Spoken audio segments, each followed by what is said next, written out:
noise for Bob. You guys like Bob? Yeah. I like Bob too. Normally I don't like black people, but he was different. Yeah, he had some cool pubic hair.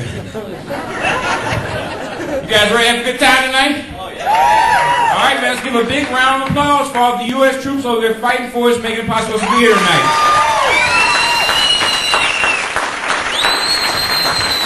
Yeah.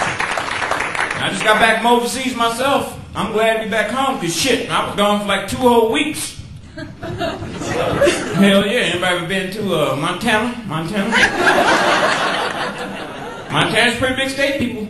Not a lot of black people go through the state of Montana. At least they don't make it all the way through. I don't know why. And I worked all over the state. The last night I was there, I worked in a place called Shelby.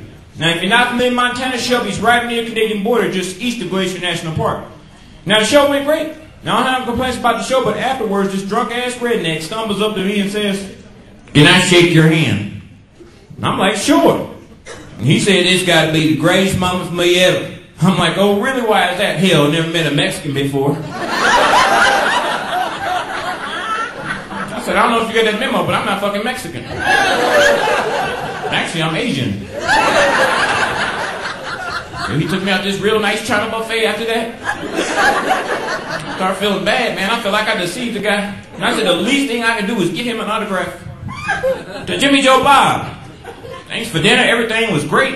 It's good to know there still are kind and honest people like yourselves still in the world. Sincerely yours, Tiger Woods." Yeah, I'm an asshole. Thank you guys for coming out and supporting live stand-up comedy, man. Because to me, this got to be like the greatest job you could have in the world. Because you get to travel all over and work with different kinds of comics. One of the first things we talk about when we meet is all the different jobs we had before we got into business. And they always make fun of me because I always have like the most jobs out of everybody. I have almost 100 different jobs.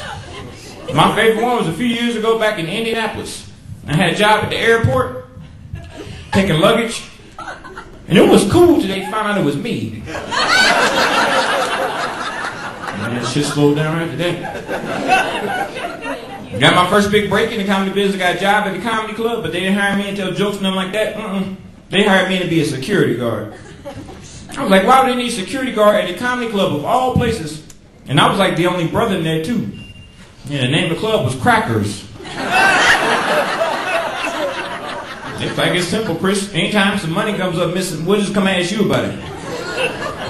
While y'all laughing, ain't the joke? That's some racist bullshit right there, man.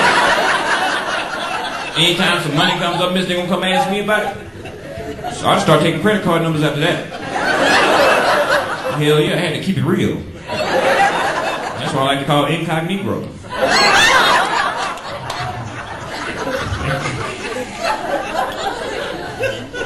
They said right after September 11th, the unemployment rate reached an all-time high in the United States. Now, they also went on to say it was just as difficult a time trying to find a job as it was to maintain one. And I partially agree with that because I seen an ad in the paper one day. You guys might have all seen the same ad before. Now, I didn't have the name of the job, but it said, "Now hiring friendly faces.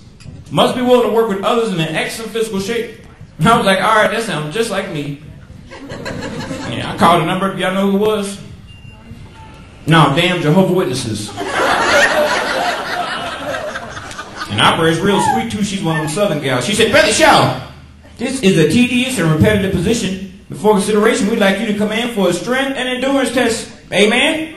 And I was excited. I was like, "Amen, sister." Boy, nothing like I expected. Because I go in there and they had me there for like 2 or 3 hours like this.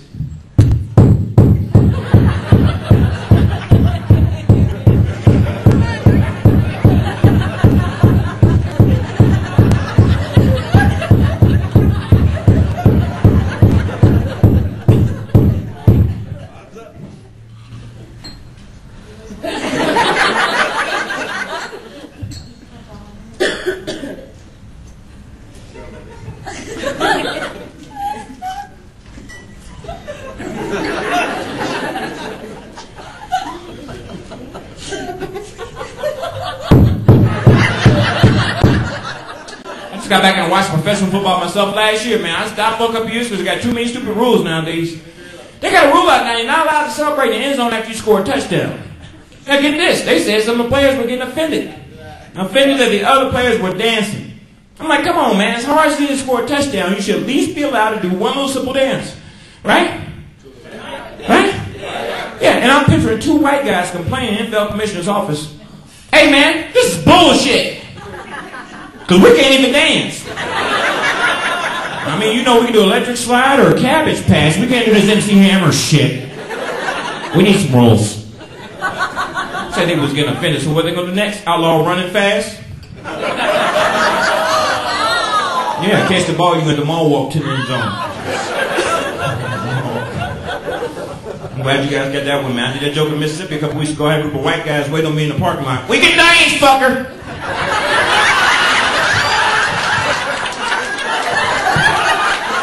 I say, hey man, these are just jokes. Ask the Mexicans over there, they take the whole story. See. I ain't tried playing football in high school, man. I got knocked out the first game I played. And I got up, went, sat on the bench, teammates rushed over. Shaw, you okay? I'm like, yeah, man, I'm just sitting here chilling. The trainer comes over, he's like, we need to check you out. I'm like, no, I'm just trying to catch my breath. Finally, the coach comes over, he's like, Shaw, we need to talk. It's a problem. I'm like, yeah, coach, you're right, it is a problem. Why does everybody keep asking me, am I okay? He said, because you don't play for us. Your team's over there. So I joined the band after that. I was first chair clarinet, and then we took state that year. Those were the days. Then there's one time at band camp. Anybody watch American Idol? Yeah, right over here. I hate that damn show, man. I hope it never comes back on. I thought they should have been done after the third season, because half the people on that show had no talent at all. Especially that one guy they had on there at the beginning. She bangs, oh baby, when she moves. I'm sorry, that's the ugliest Asian kid I've seen in my life. I had no professional training, no shit. Pissed me off, he wasn't crowned American Idol, he actually still got a recording deal. Yeah, and I call that right there the Monica Lewinsky theory. And that means you can suck at your job. And still be successful on top of it. Fucking point, though. You watch the basketball, what's your name? No, I ain't watching. No, I'm talking about the one back here. What's your name, sweetie? Lois. Who? Lois. Lois, as in Lane. Thanks for coming out to show us. You came up with something new. That's kind of old. My bad. I didn't know you heard it all the time. You should be complaining to your mom. Is this the best you can do? I guess you just expect me to date some guy named Clark now. So you two ladies right here seen Big Brother?